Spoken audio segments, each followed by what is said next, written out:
जब केवल ऐचे की भाषा है पर ब्रह्म परमात्मा की भाषा है। तो जो श्रीमद् देवी भागवत आप श्रवण करना से लोक भाषा और उपदेशात्मक भाषा है। देवी भागवत का द्वारा आप जत कभी भगवान का अवतारों को वर्णन विचते मां, व्यास जी को जन्म की कथा विचते मां, सुखदेव जी की जन्म की कथा विच, लेकिन से लोक पर आधारित। लोक मतलब जन हम लोग जान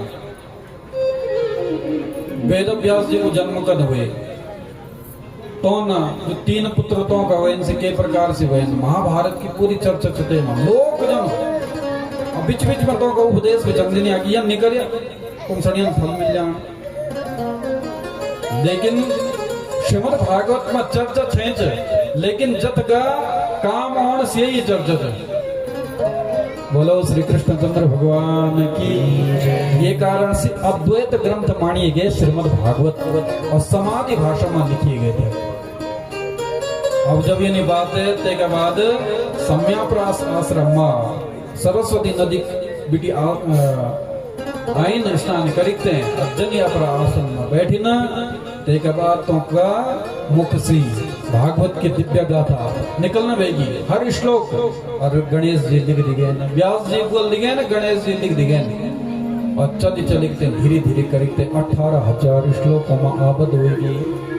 18,000 श्लोक जन श्रीमद् भागवत में 12 स्कंद छन और 335 अध्याय है।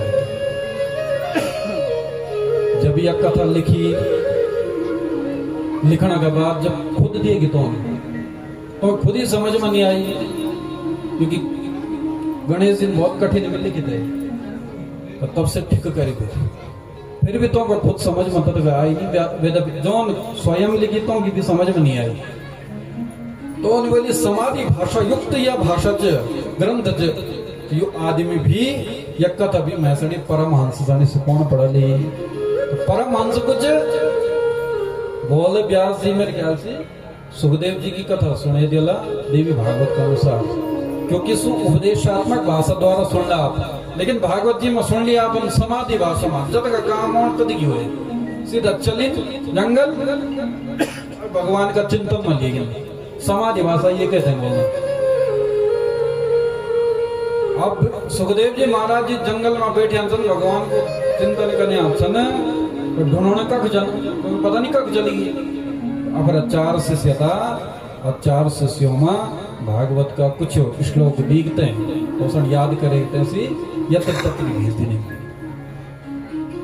वेद व्यास जी का जो शिष्य था से गुनगुन देखते हैं श्लोक होते हैं गुनगुन